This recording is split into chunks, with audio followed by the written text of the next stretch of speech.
Nantucket residents outraged over new chain store, the Roller Rabbit controversy. Imagine a place where exclusivity meets charm, where history and luxury blend seamlessly. Now imagine an uproar shaking this idyllic setting because of a single store. That's exactly what's happening on Nantucket, the picturesque island beloved by billionaires and summer vacationers alike.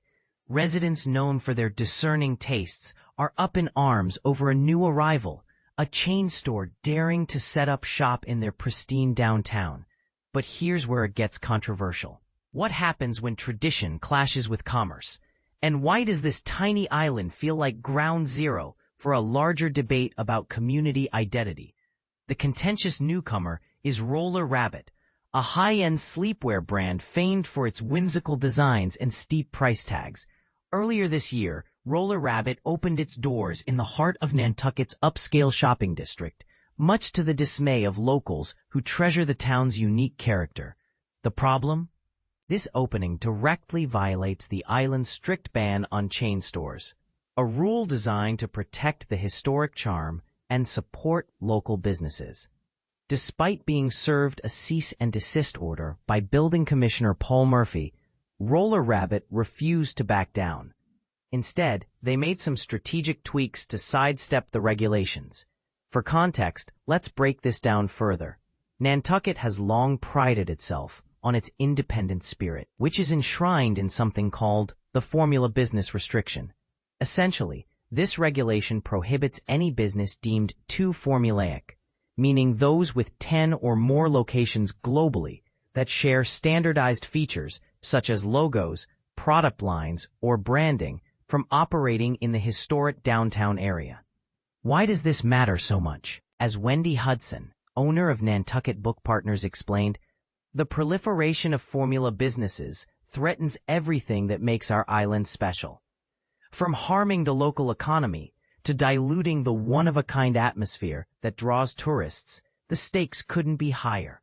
This isn't just about nostalgia, it's about survival. Nearly a decade ago, residents overwhelmingly supported the ban out of fear that recognizable chains would turn their beloved haven into yet another cookie-cutter destination. So when Roller Rabbit showed up, with its $128 to $148 pajama sets crafted from luxe Pima cotton, it was seen as a direct affront to these values. Commissioner Murphy sent a firm message. You are hereby ordered to immediately cease all business activity at this location. Yet Roller Rabbit dug in its heels, rebranding itself as the General Store by RR, and tweaking its offerings to include other brands like Land's End and Dempsey Carroll. According to Carolyn Phillips, the company's chief marketing officer, this pivot transforms the space into a multi-brand concept aligned with Nantucket's lifestyle. But wait, doesn't the ban still apply? Here's where things get murky.